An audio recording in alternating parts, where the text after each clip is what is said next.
The warning unheeded.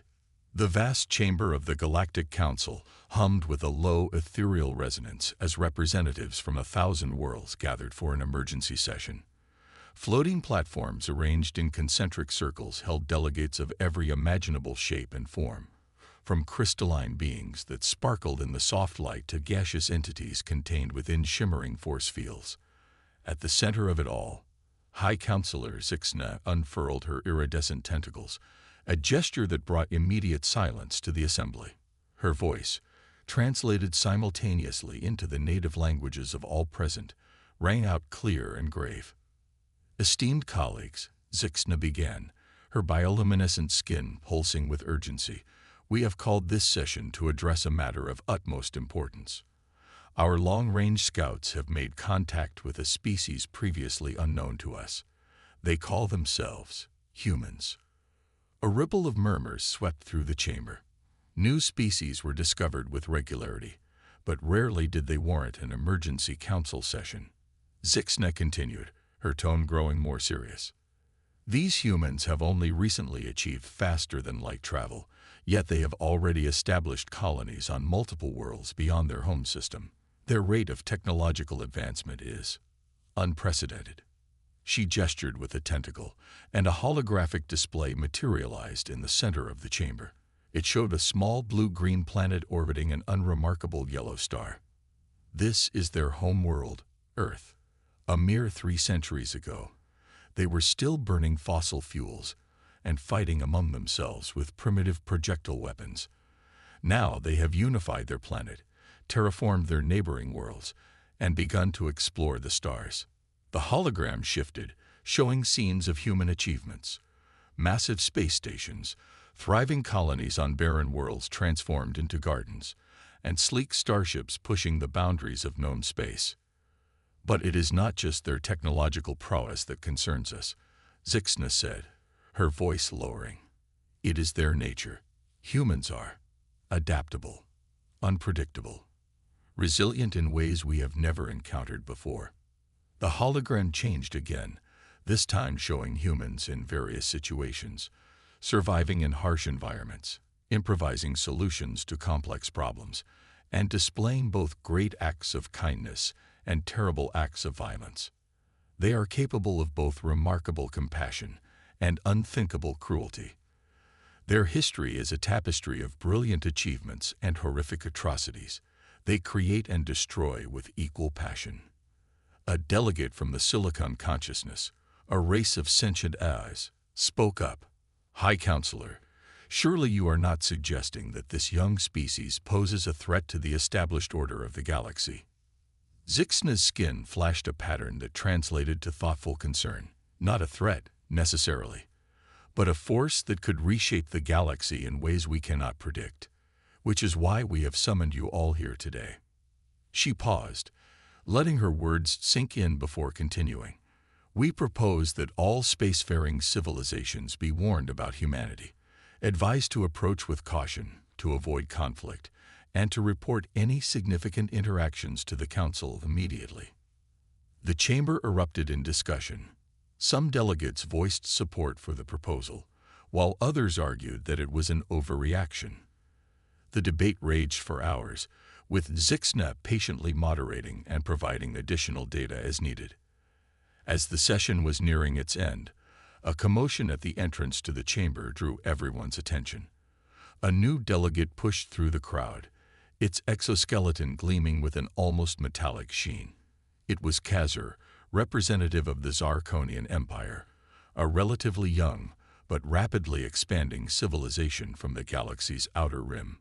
"Apologies for my tardiness, High Counselor," Kazur said, mandibles clicking in what passed for a Zarkonian smile.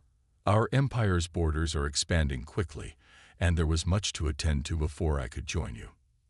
Zixna acknowledged the newcomer with a polite gesture. "Welcome, Delegate Kazur. We were just concluding our discussion on the human species. Perhaps you would like to share the Zarkonian perspective." Kazur's compound eyes gleamed with interest. "Humans? Ah yes, we have heard whispers of this new race. Tell me, High Counselor, why does the mighty Galactic Council tremble at the thought of these primitives?" The chamber fell silent at the Zarkonian's dismissive tone. Zixna's skin rippled with a pattern that conveyed both patience and concern. "We do not tremble, Delegate Kezer. We seek to understand and to promote peaceful coexistence. The humans have shown potential." Potential? Kezer interrupted, his voice tinged with amusement. What potential could a species barely out of its gravity well possibly have that would concern the likes of us? Zixna's tentacles coiled tightly, a sign of frustration. "I urge you to review the data we have collected. The humans' rate of advancement, their adaptability, their weakness," Kezer interjected again. "They are divided, spread thin across a handful of worlds. Their technology, while advancing quickly, is still centuries behind that of the Zarkonian Empire. We have been expanding our reach across the stars while they were still learning to harness the atom." The Zarkonian turned to address the entire assembly. "Esteemed colleagues, while I respect the Council's caution, I believe it is misplaced. These humans are no threat to us. In fact, they may prove to be a valuable addition to our empire." A collective gasp echoed through the chamber. Zixna's skin flashed a warning red. "Delegate Kezer, surely you are not suggesting—" "I am merely pointing out the obvious, High Counselor," Kezer said smoothly. "The Zarkonian Empire has brought peace and prosperity to dozens of worlds. Perhaps these humans would benefit from our guidance." Zixna's voice took on a sharp edge. "The Council strongly advises against any aggressive action towards the human worlds. We have seen the consequences of underestimating them." Kezer's mandibles clicked in what could have been laughter. "Your concern is noted, High Counselor, but the Zarkonian Empire will chart its own course, as it always has." With that, the Zarkonian delegate turned and strode out of the chamber, leaving a wake of uneasy murmurs behind him. Zixna raised her tentacles for silence once more. "Colleagues, let us vote on the proposal to issue a galaxy-wide advisory regarding the human species. We must act quickly to prevent any potential conflicts." As the vote was tallied, Zixna couldn't shake the feeling of foreboding that settled over her. The Zarkonian's dismissal of the Council's warning could have far-reaching consequences, not just for humanity, but for the entire galaxy.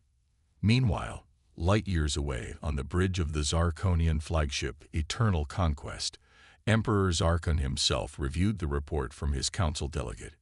His chidnous faceplates shifted in what passed for a smile among his kind. "Humans," he mused, his voice a low rumble. "How interesting. Perhaps it's time we paid these newcomers a visit." His claw tapped a series of commands into the ship's console. On the view screen, a star map appeared, with a small, unassuming solar system highlighted. "Set course for the human colony world designated New Eden," Zarkon ordered. "It's time to welcome our new neighbors to the galactic community, and show them their place in it." As the massive Zarkonian warfleet began to move, shifting into the shimmering tunnel of hyperspace, the fate of humanity hung in the balance. The Galactic Council's warning had fallen on deaf ears, and the consequences of that ignorance were about to unfold. On New Eden, the human colonists went about their daily lives, unaware of the storm that was brewing in the depths of space. They had faced challenges before: harsh climates, resource shortages, the occasional pirate raid, but nothing could have prepared them for what was coming. Dr. Elena Sato, lead cynobiologist at New Eden's primary research facility, looked up from her microscope and stretched. Through the lab's window, she could see the colony's main settlement sprawling across the valley, its gleaming towers a testament to human perseverance and ingenuity. "Another day in paradise," she murmured to herself, smiling. Little did she know that this day would mark the beginning of a conflict that would test humanity's resolve like never before. As the sun set on New Eden, casting long shadows across its terraformed landscapes, the first signs of the impending invasion were still hours away. But in the vast tapestry of the cosmos, the threads of destiny were already weaving together a tale of courage, survival, and the indomitable spirit of humanity. The Zarkonians were coming, and with them, a challenge that would either break humanity or propel it to heights unimagined. The next chapter in human history was about to be written, not with pen and paper, but with blood, sweat, and the fierce determination to survive against all odds. And so, as New Eden slept, blissfully unaware, the stars themselves seemed to hold their breath, waiting for the moment when two civilizations would collide, and the true mettle of humanity would be tested in the crucible of interstellar war. First contact and conflict. The twin suns of New Eden painted the sky in hues of lavender and gold as they climbed above the horizon. In the main settlement of Hope's Landing, the day shift was already bustling with activity. Farmers tended to the vast hydroponic gardens that fed the colony, while engineers monitored the atmospheric processors that maintained the planet's delicate terraformed balance. Dr. Elena Sato yawned as she made her way to the colony's central lab, a cup of synthesized coffee in hand. She nodded to fellow colonists as she passed, her mind already racing with the day's research agenda. New Eden was a xenobiologist's dream, a world teeming with alien microorganisms and simple life forms, each holding potential secrets that could revolutionize medicine or technology. As she entered the lab, her assistant, a young and eager scientist named Marcus Chen, greeted her with barely contained excitement. "Dr. Sato, you won't believe what the deep space scanners picked up last night," Marcus said, practically bouncing on his feet. Elena raised an eyebrow. "Another rogue comet entering the system." Marcus shook his head, his eyes wide. "No, well, you should see for yourself." He led her to a holographic display, where a 3D representation of New Eden's solar system floated. At the edge of the projection, a cluster of red dots was slowly moving inward. "At first we thought it was a glitch," Marcus explained, "but we've confirmed it with 3 separate scans. It's a fleet, Dr. Sato, the big one. And it's not answering any of our hails." Elena felt a chill run down her spine. New Eden was a peaceful colony, with only a small defense force meant to deter pirates and handle the occasional natural disaster. Whatever was coming their way was far beyond anything they had prepared for. "Have you notified the governor?" she asked, her voice steady despite the growing knot of fear in her stomach. Marcus nodded. "Yes, Governor Rice called an emergency council meeting. It's starting in 10 minutes. Elena took a deep breath. "All right, let's go. We need to be there for this." As they hurried to the Colonial Administration Building, the streets of Hope's Landing remained calm.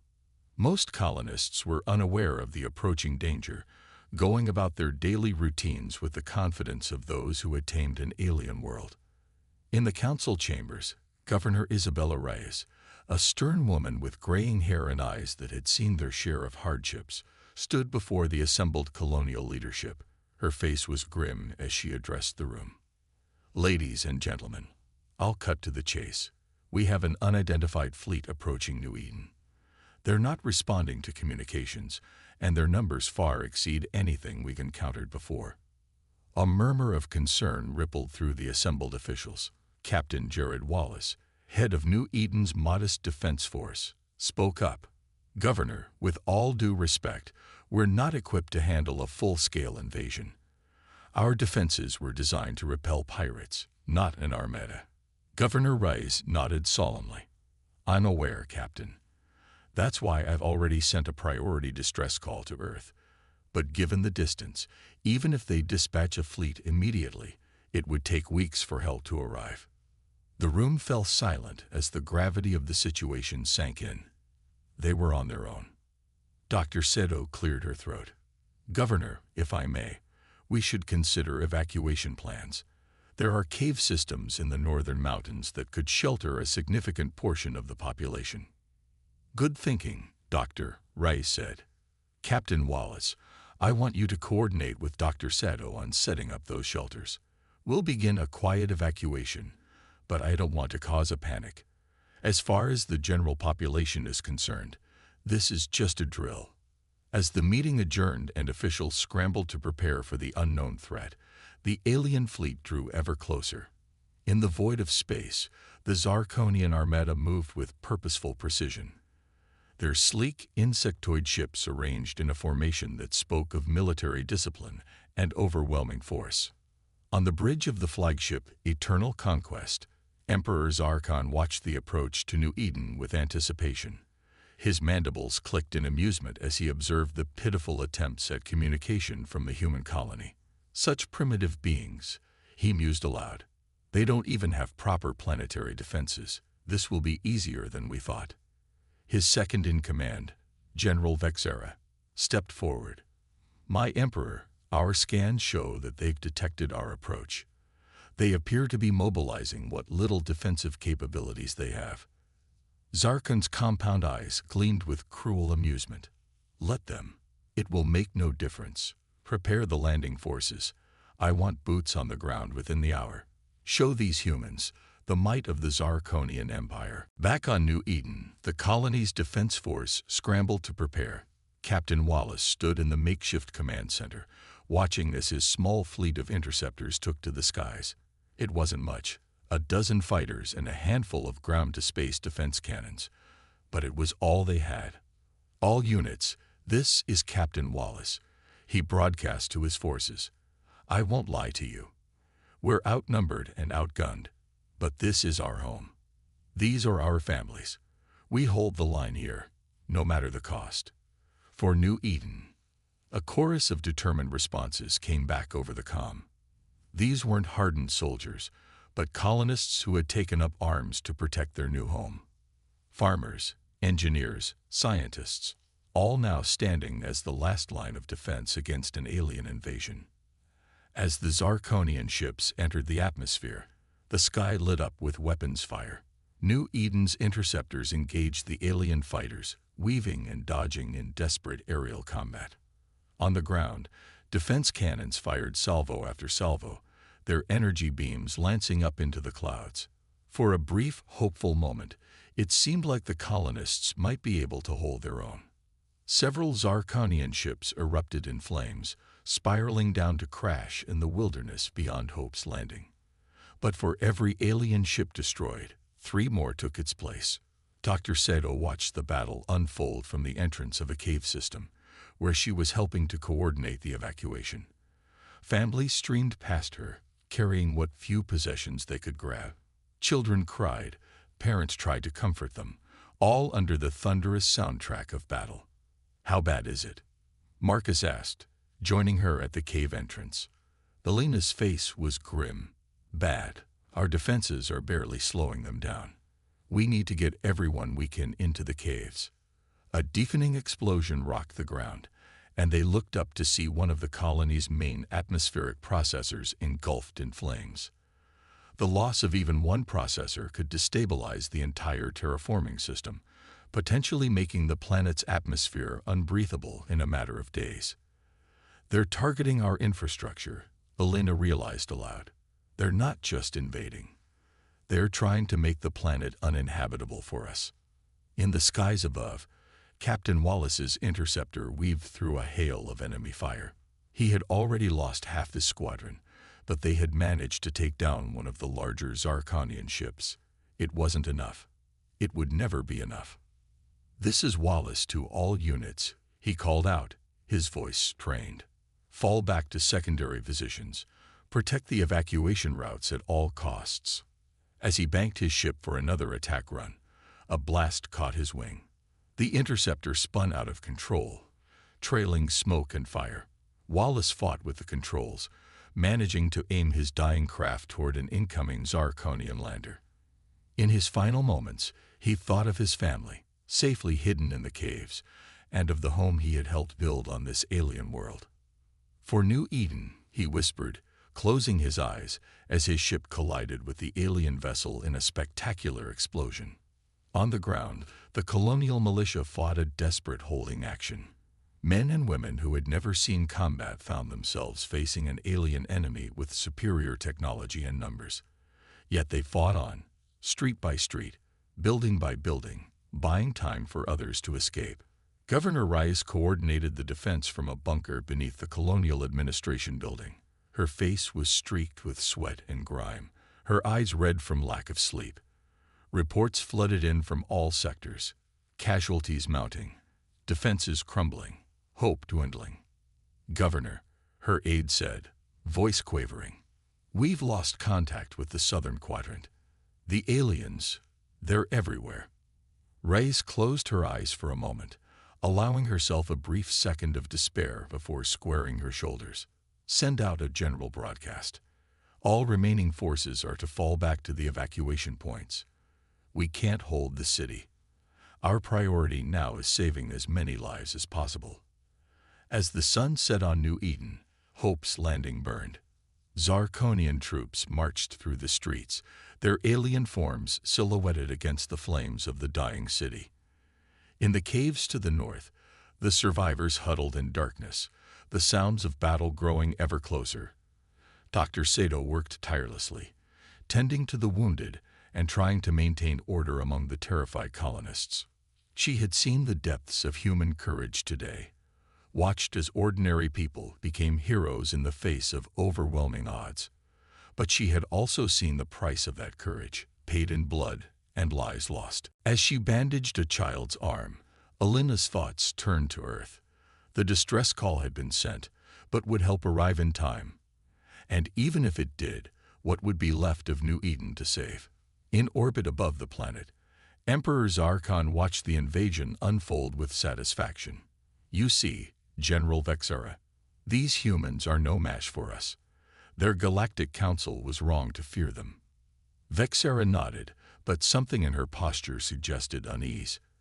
"Yes, my Emperor, but I must admit, their resistance was unexpected. For a primitive species, they fought with remarkable tenacity." Zarkon dismissed her concerns with a wave of his claw. "Irrelevant. They are broken now. New Eden will be ours, the first of many human worlds to fall before the might of the Zarkonian Empire." As night fell on the embattled colony, the fate of New Eden, and perhaps all of humanity, hung in the balance. In the darkness of the caves, Dr. Sato looked up at the alien sky, searching for any sign of hope among the stars. The battle was lost, but the war for humanity's future was just beginning. Humanity's response. The emergency broadcast from New Eden reached Earth in the middle of the night, universal coordinated time. Within minutes, the highest levels of the United Earth government were awake and convening in crisis mode. In the cavernous Situation Room deep beneath Geneva, holographic displays flickered to life, showing grim-faced officials from around the globe. At the head of the table sat President Adaman Kruma, his usually jovial features set in a mask of determined focus. "Ladies and gentlemen," he began, his deep voice cutting through the tension, "New Eden is under attack by an unknown alien force. The colony's defenses have been overwhelmed, and we've lost contact with Governor Reyes. We are now in a state of war." Admiral Helena Zhao, head of the United Earth Fleet, stepped forward. Her hologram dominated the center of the room as she began her briefing. "The attacking force has been identified as the Zarkonian Empire, a species previously unknown to us, but apparently well known to the Galactic Council. Their technology appears to be significantly advanced compared to our own, and their numbers are substantial." She paused, allowing the gravity of the situation to sink in before continuing. "I've already ordered the 1st and 3rd fleets to mobilize. We can have ships in the New Eden system within 3 weeks, but given the strength of the Zarkonian forces, it may not be enough." President Kruma nodded grimly. "What about the Arcturus defense platform? Is it operational?" A balding man in a lab coat, Dr. Hiroshi Tanaka, chief of Earth's Advanced Weapons Division, cleared his throat. "Mr. President, the Arcturus platform is still in the testing phase. We've had promising results, but deploying it now would be risky. And doing nothing is suicide," countered General Maria Hernandez, commander of Earth's ground forces. "If we lose New Eden, Earth could be next. We need every advantage we can get." President Nkrumah stood, his decision made. "Dr. Tanaka, you have 1 week to get the Arcturus platform combat ready." Admiral Zhao, I want every ship we can spare ready to move out in 7 days. General Hernandez, prepare your best troops for possible ground deployment. He looked around the room, meeting the eyes of each official. Make no mistake, this is humanity's darkest hour. But we will not go quietly into the night. We will show these Zarkonians and the entire galaxy what humans are made of. As the meeting adjourned, a flurry of activity erupted across the planet. Shipyards that had been dormant for years roared to life, as mothballed warships were hastily recommissioned and upgraded. Recruitment centers were flooded with volunteers, young men and women ready to fight for their species' survival. In orbit, the massive Arcturus defense platform hummed with energy as Dr. Tanaka and his team worked around the clock to bring its revolutionary weapons systems online. The platform, a collaboration between human ingenuity and reverse-engineered alien technology, represented humanity's greatest technological achievement, and perhaps its last hope. Meanwhile, in the labs of the Quantum Communications Center in Sydney, Dr. Yuki Watanabe made a breakthrough that would change the course of the war. Her team had been working on faster-than-light communication using quantum entanglement, a technology that could potentially allow instantaneous communication across vast distances. We've done it, she breathed, staring at the readouts in disbelief. We can send a message to New Eden. It won't be much, just text for now, but it's something. Within hours, President Nkrumah was drafting a message to be sent to the besieged colony. People of New Eden, this is President Nkrumah. We have received your distress call and help is on the way. Hold fast, stay strong. Earth stands with you. We will not abandon you to this alien menace. Hope is coming. As the message was transmitted across the vast expanse of space, humanity's response to the Zarkonian threat took shape. In the orbital shipyards of Mars, the newest class of human warship, the Defiant, prepared for its maiden voyage.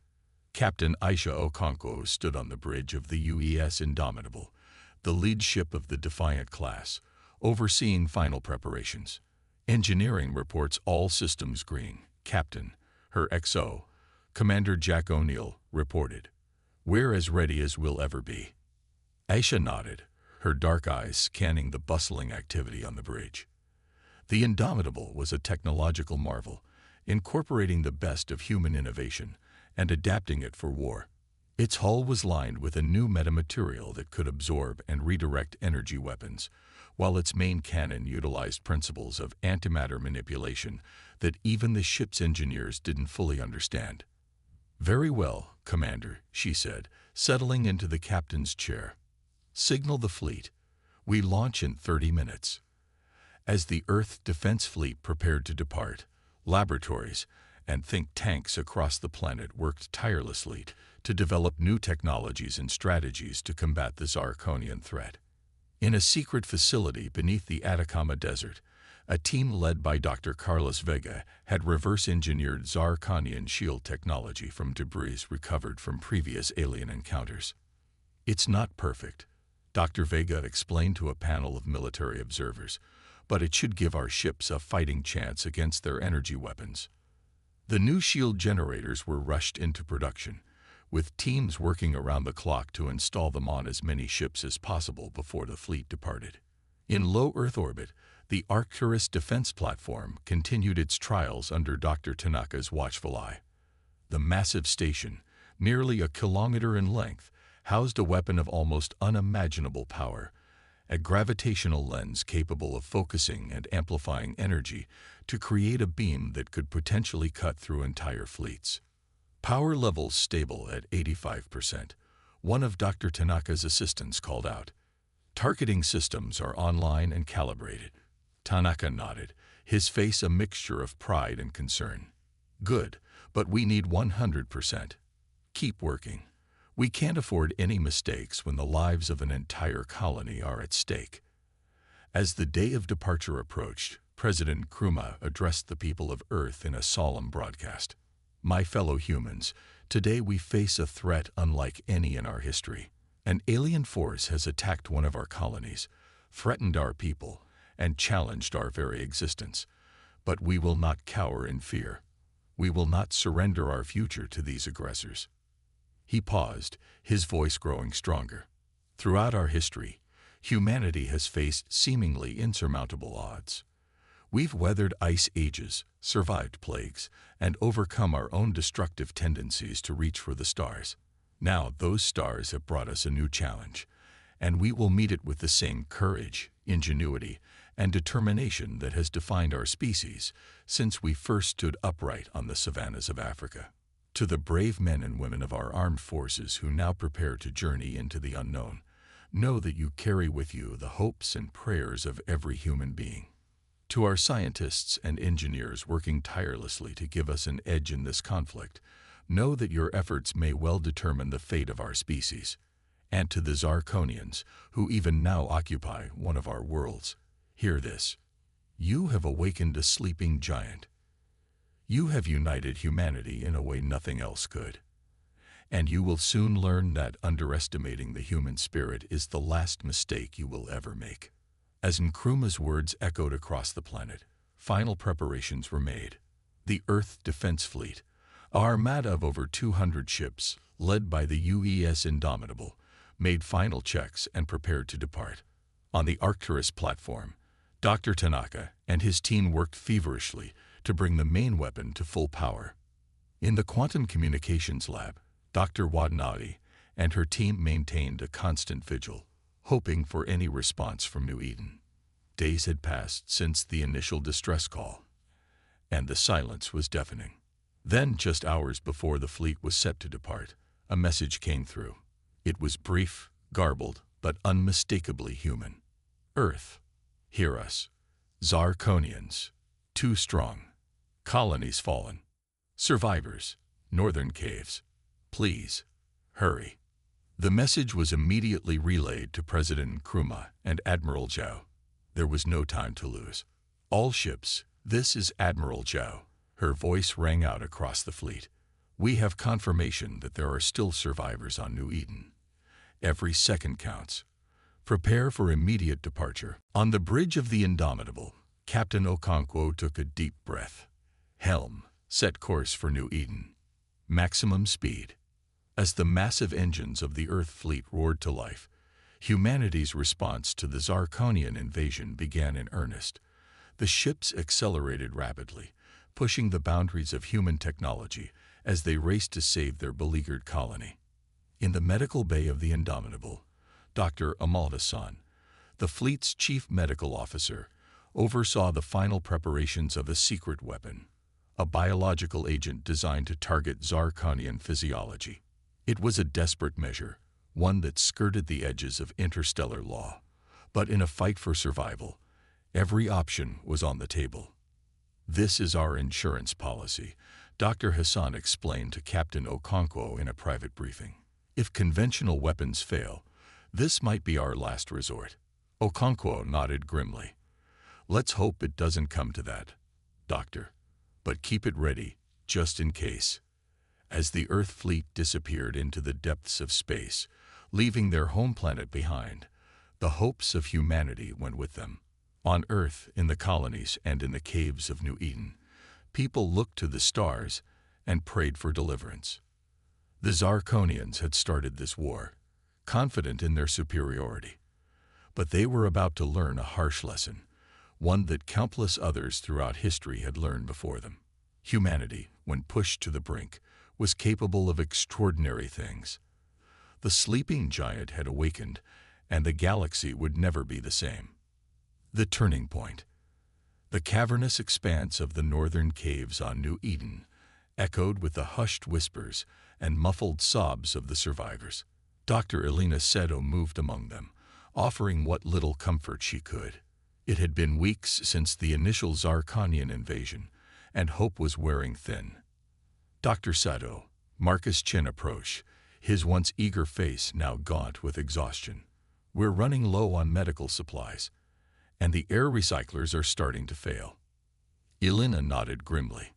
The caves had protected them from the Zarkonians, but they were never meant to sustain this many people for so long. We'll have to send out another scavenging party. It's risky, but we don't have a choice. As they discussed plans for the dangerous mission, a commotion near the cave entrance caught their attention. A group of scouts rushed in, their faces a mixture of fear and excitement. "Dr. Sato, you need to see this," one of them called out. Elena followed them to the mouth of the cave, where a makeshift observation post had been set up. She peered through the camouflaged viewing slot, and her heart leaked into her throat. The night sky above New Eden was alight with fire. Streaks of light crisscrossed the darkness, accompanied by distant booms that shook the ground. It could only mean one thing. A space battle was raging in orbit. Earth, Elena breathed, hardly daring to hope. They came. Meanwhile, in the space above New Eden, the Earth Defense Fleet engaged the Zarkonian Armada in a furious battle. The UES Indomitable led the charge, its experimental weapons tearing through the alien ship's defenses. On the bridge, Captain Aisha Okonkwo barked orders as the ship rocked from enemy fire. "Concentrate fire on their flagship. We need to take out their command and control." Commander O'Neill's voice cut through the chaos. "Captain, we're detecting energy buildups in several Zarkonian ships. They're preparing to fire their main weapons." Aisha's mind raced. The new shields were holding, but they hadn't been tested against the aliens' most powerful weapons. She made a split-second decision. "All ships, this is Captain Okonkwo. Execute Maneuver Omega-3. Now." The Earth fleet moved in perfect synchronization, adopting a complex three-dimensional formation that scattered their ships in a seemingly random pattern. Moments later, the sky lit up as the Zarkonian weapons fired, their energy beams lancing through space, and mostly missing their targets. "It worked," O'Neill exclaimed. "Their targeting systems couldn't predict our movement pattern." Aisha allowed herself a small smile. The countless hours spent in simulations, developing unpredictable battle strategies, were paying off. "Press the advantage. All ships, concentrate fire on the enemy's port flank." As the space battle raged, the situation on the ground was equally intense. Zarkonian ground forces, caught off guard by the sudden arrival of the Earth fleet, scrambled to secure their positions. In the confusion, the human resistance saw an opportunity. In the caves, Elena and Marcus led a group of volunteers on a daring mission. With the Zarkonians distracted, they planned to infiltrate one of the alien command centers and gather crucial intelligence. "Remember," Elena whispered as they approached the repurposed Colonial Administration building, "we're here for information. Avoid engagement if possible." The small team moved silently through the ruins of Hope's Landing, their hearts pounding with a mixture of fear and determination. As they neared their target, a Zarkonian patrol rounded the corner. For a moment, time seemed to stand still. Then Marcus acted. He threw a makeshift smoke grenade, a clever concoction of local minerals and chemicals that filled the air with a dense, acrid smoke. In the confusion, the humans slipped past, entering the command center through a damaged wall. Inside, they found a treasure trove of alien technology and data streams. Elena's scientific mind raced as she took in the advanced systems. "Marcus, see if you can access their communications. We need to know their plans." As Marcus worked on decrypting the alien data, Elena examined a holographic display of the battle in orbit. Her heart sank as she realized the true scale of the Zarkonian force. The Earth fleet, while putting up a valiant fight, was vastly outnumbered. "Elena," Marcus called out urgently, "I've got something. They're calling for reinforcements. A second wave of ships is on its way." Elena's mind raced. If they could get this information to the Earth fleet, it might give them a fighting chance. But how? Her thoughts were interrupted by a low, menacing click. They turned to find a Zarkonian warrior, its insectoid face unreadable, leveling a weapon at them. In orbit, the battle had reached a fever pitch. The Earth fleet had managed to destroy several Zarkonian capital ships, but at a heavy cost. Nearly a third of their own ships had been disabled or destroyed. On the bridge of the Indomitable, Captain Okonkwo received grim news. Captain, long-range sensors are detecting a second Zarkonian fleet approaching. ETA 20 minutes. Aisha's heart sank. They were barely holding their own against the current force. A second wave would be devastating. Send word to Admiral Zhao. We need the Arcturus platform. Now. Thousands of kilometers away, aboard the Arcturus defense platform, Dr. Tanaka received the urgent message. His team had been working nonstop, pushing the experimental weapon to its limits. "Doctor, we're at 97% power," his assistant reported. "It's not 100%. But it'll have to do," Tanaka interrupted. He took a deep breath, saying a silent prayer to whatever forces might be listening. Initiate firing sequence. The massive platform hummed to life, its gravitational lens beginning to focus unimaginable amounts of energy. In space, a shimmer appeared, barely visible at first, then growing in intensity. On the Indomitable, alarms blared.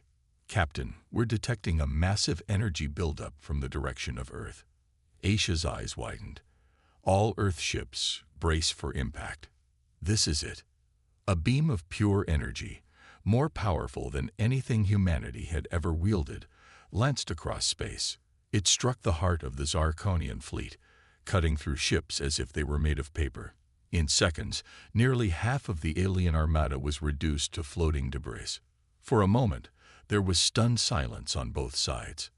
Then, the comm system crackled to life. "This is Admiral Zhao to all Earth forces. The Arcturus platform is operational. Press the attack. For Earth and New Eden." With renewed vigor, the Earth fleet surged forward. The Zarkonians, reeling from the unexpected devastation, struggled to regroup. On the ground, Alina and Marcus found themselves in a standoff with the Zarkonian warrior. But before anyone could act, the building shook violently. The alien, distracted by the commotion, lowered its weapon for a split second, all the time Alina needed.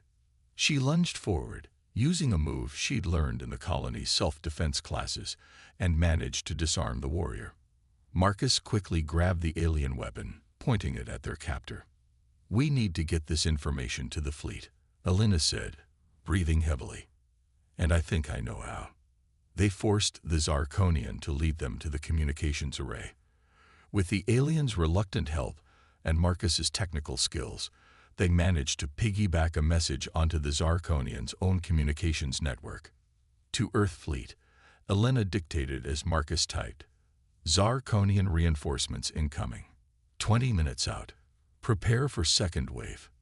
In space, the message reached the Indomitable just as the tide of battle was turning. Armed with this crucial intelligence, Captain Okonkwo quickly formulated a new strategy. "All ships, form up on the Indomitable," she ordered. "We're going to use the debris field from the destroyed Zarkonian ships as cover. When their reinforcements arrive, we'll catch them in a crossfire between us and the Arcturus beam." As the Earth fleet maneuvered into position, the second wave of Zarkonian ships dropped out of faster-than-light travel. They found chaos, their main fleet in disarray, a field of debris, and no clear target. "Now," Aisha commanded. The Earth ships erupted from their hiding spots, weapons blazing. Simultaneously, the Arcturus platform fired again, its energy beam cutting a swath through the newly arrived Zarkonian forces. Caught completely by surprise and attacked from multiple directions, the Zarkonian reinforcements never stood a chance. Within minutes, the space above New Eden was filled with the broken remnants of the once mighty alien armada. On the Zarkonian flagship, Emperor Zarkon watched in disbelief as his invasion force crumbled. "Impossible," he chittered, his mandibles clicking in agitation. "These primitives, how could they?" General Vexera approached cautiously. "My Emperor, we must retreat. The humans, they are not what we thought they were." Zarkon's compound eyes flashed with anger, then resignation. "Send the signal. All forces are to withdraw immediately." As the remaining Zarkonian ships fled the system, cheers erupted throughout the Earth fleet. On the surface of New Eden, the survivors emerged from their caves, tears of joy and disbelief streaming down their faces as they watched their alien oppressors retreat. In the Colonial Administration Building, Elena and Marcus shared a moment of stunned silence before bursting into relieved laughter. They had done it. Against all odds, humanity had prevailed. As the first Earth shuttles began to land, bringing much-needed supplies and reinforcements, Elena looked up at the sky. The stars seemed brighter somehow, full of promise rather than threat. "We did it, Marcus," she said softly. "We showed them what humans are capable of." Marcus nodded, his eyes shining with pride and hope. "We did, and I have a feeling this is just the beginning." As the sun rose on a liberated New Eden, humanity stood on the brink of a new era. They had faced their greatest challenge and emerged victorious. The galaxy would never be the same, and neither would they. The human spirit, tested in the crucible of interstellar war, had proven itself to be the most powerful force in the universe. Consequences and reflection. The weeks following the Battle of New Eden were a whirlwind of activity. As Earth ships secured the system and began the process of rebuilding, the full impact of humanity's victory began to ripple across the galaxy. On the newly liberated surface of New Eden, Dr. Elena Sato stood amidst the ruins of Hope's Landing, surveying the damage. The once pristine colony was now a patchwork of destruction and resilience. Burned-out buildings stood next to hastily erected prefab structures, a testament to both the devastation wrought by the Zarkonians and the indomitable human spirit. "Dr. Sato," a voice called out. She turned to see Marcus Chen jogging towards her, his face alight with excitement. "You need to see this." He led her to a makeshift command center where a group of Earth officials and New Eden survivors had gathered around a holographic display. At the center of the image was a familiar face, President Nkrumah. "People of Earth and New Eden," the president began, his voice filled with pride and solemnity.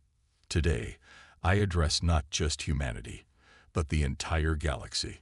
Our victory against the Zarkonian Empire has sent shockwaves through the interstellar community." He paused, allowing his words to sink in. "The Galactic Council has officially recognized humanity's right to self-defense and has condemned the Zarkonian aggression.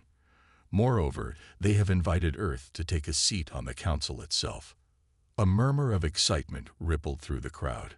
Elena felt a swell of emotion in her chest.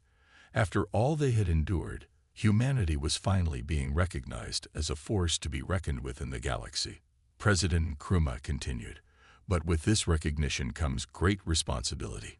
We have proven ourselves in battle, yes, but now we must prove ourselves in peace. The path ahead is not an easy one, but I have faith that humanity will rise to the challenge." As the transmission ended, the room erupted in cheers and applause. Elena turned to Marcus, tears glimmering in her eyes. "We did it," she said softly. "We really did it." Marcus nodded, his own eyes shining. "And now the real work begins." In the days that followed, New Eden became a symbol of human resilience and ingenuity. Teams of engineers and scientists from Earth worked alongside the colonists to not only rebuild what was lost, but to improve upon it. The knowledge gained from studying Zarkonian technology accelerated human advancement by decades. Captain Aisha Okonkwo, now hailed as a hero of the battle, oversaw the establishment of a permanent Earth defense force in the system. As she watched a new orbital station take shape, a mix of human and reverse-engineered alien technology, she reflected on how much had changed in such a short time. "Quite a view, isn't it, Captain?" Admiral Zhou said, joining her at the viewport. Aisha nodded. "It's hard to believe how close we came to losing it all. And yet here we stand," Zhou replied. "You know, the Zarkonians have sued for peace. Their empire is in chaos. Seems our victory inspired a few rebellions among their subject worlds." Aisha raised an eyebrow. "Are we considering their offer?" Zhao's expression turned serious. "We're considering all options, which is why I'm here. Earth needs diplomats as much as it needs soldiers now. How would you feel about an ambassadorial role?" Meanwhile, back on Earth, Dr. Hiroshi Tanaka stood before a panel of international leaders, presenting his findings on the Arcturus platform. The gravitational lens technology has applications far beyond weaponry, he explained, gesturing to a series of complex diagrams. We could use it to terraform planets more efficiently, to power entire cities, even to propel ships at speeds we've only dreamed of. One of the leaders leaned forward. And what of the ethical implications, Dr. Tanaka? We've created a weapon of unprecedented power. How do we ensure it's never misused? Tanaka nodded gravely. That, honorable leaders, is perhaps the greatest challenge we face. We must ensure that our advancement in technology is matched by our advancement in wisdom. As humanity grappled with its new role in the galactic community, the Zarkonian Empire faced a reckoning of its own. In the imperial palace on their homeworld, Emperor Zarkon faced a council of his most powerful nobles, many of whom were calling for his abdication. "You have led us to ruin." One of the nobles chittered angrily. "Our fleets decimated, our subject worlds in rebellion, and for what? A single human colony." Zarkon's mandibles clicked in agitation. "We underestimated them, yes, but we can learn from this defeat. We can." "Enough," another noble interrupted. "The time for your leadership has passed. We will sue for peace with the humans and the Galactic Council. Perhaps then we can salvage what remains of our empire." As the Zarkonian Empire descended into internal strife, the Galactic Council convened an emergency session. Representatives from hundreds of worlds gathered to discuss the implications of humanity's sudden rise to prominence. High Counselor Zixna addressed the assembly, her bioluminescent skin pulsing with a mix of emotions. "Esteemed colleagues, we stand at a crossroads. The humans have demonstrated both terrifying potential for destruction and inspiring capacity for unity and innovation. How we proceed from here will shape the future of our galaxy." The debate that followed was long and heated. Some council members argued for limiting human expansion, fearing they might become a new threat to galactic stability. Others advocated for embracing humanity, seeing in them a potential ally against future aggressors. In the end, a compromise was reached. Humanity would be granted a probationary seat on the council, with full membership to be decided after a period of observation and cooperation. Back on New Eden, life was slowly returning to normal, or rather, a new normal. The colony had been forever changed by the invasion and the subsequent leap forward in technology and galactic standing. Dr. Elena Seto found herself at the forefront of this new era.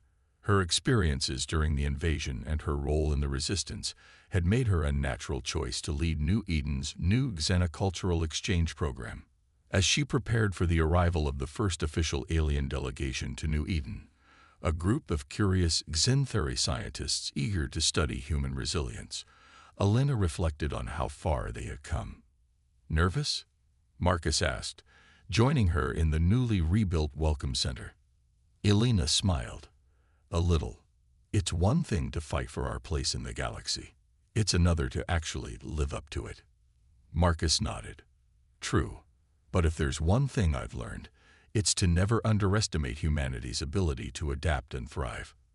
As they watched the alien ship descend through New Eden's atmosphere, Elena felt a mix of excitement and apprehension. The future was uncertain, filled with both promise and peril, but humanity had proven itself equal to the challenge. In the years that followed, humanity's influence spread across the stars. Earth ships, now equipped with technology that blended human innovation with alien advancements, explored further into the galaxy than ever before. Colonies flourished, not just on planets, but on massive space stations and hollowed-out asteroids. The Arcturus platform, once a weapon of last resort, became the cornerstone of a new era of exploration and scientific advancement. Its gravitational lens technology was adapted to create stable wormholes, revolutionizing interstellar travel and communication. On the diplomatic front, humanity walked a fine line between asserting their newfound strength and fostering peaceful relations with other species. Captain, now Ambassador, Aisha Okonkwo found herself navigating political waters as tumultuous as any space battle she had fought. The key, she often said in her addresses to new diplomatic cadets, is to remember that strength and compassion are not mutually exclusive. We must be firm in our convictions, but open to understanding others. The Zarkonian Empire, much reduced in power and influence, slowly rebuilt itself under a new system of government, one that emphasized cooperation over conquest. Many Zarkonians, inspired by the human example, pushed for reforms and a new approach to interstellar relations. As for New Eden, it became a shining example of human potential. Under the leadership of Governor Elena Sato, for she had been unanimously elected to the position, the colony became a hub of interspecies cooperation and scientific advancement. The caves that had sheltered the survivors during the invasion were transformed into a memorial and museum, a reminder of how far they had come and the cost of their journey. 10 years to the day after the Battle of New Eden, a grand ceremony was held in the colony's central plaza. Representatives from Earth, the Galactic Council, and dozens of alien species gathered to commemorate the event that had changed the course of galactic history. President Nkrumah, his hair now gray but his eyes still bright with vision, took the stage. The assembled crowd, human and alien alike, fell silent. A decade ago, he began, his voice carrying across the plaza, "We faced extinction. We were a young, untested species, thrust into a conflict beyond our imagining. But we did not falter. We did not surrender. Instead, we showed the galaxy the true strength of the human spirit." He paused, looking out over the diverse crowd. "Today, we stand not as conquerors, but as partners. Not as a species apart, but as integral members of a vast, cosmic community. We have learned much, and we have much yet to learn. But we face the future not with fear, but with hope and determination." As Nkrumah's words rang out, Elena felt a sense of profound gratitude and awe. She thought of all they had endured, all they had achieved, and all that lay ahead. The galaxy was vast and full of wonders, and humanity was ready to embrace its role in shaping the future. The ceremony concluded with a spectacular display of lights in the night sky, a joint effort of human and alien artists, painting the cosmos with beams of color and light. As Elena watched, her hand found Marcus's, their fingers intertwining. "What do you think the next 10 years will bring?" Marcus asked, his voice hushed with wonder. Elena smiled, her eyes fixed on the dazzling galactic canvas above. "I don't know," she replied, "but I can't wait to find out." As the lights danced overhead, a symbol of unity and hope, humanity stood on the threshold of a new age. They had faced their trial by fire and emerged stronger, wiser, and ready to take their place among the stars. The future was bright, filled with endless possibilities, and humanity was ready to write the next chapter in their cosmic adventure. The galaxy would never be the same, and neither would they. And that, perhaps, was the greatest victory of all.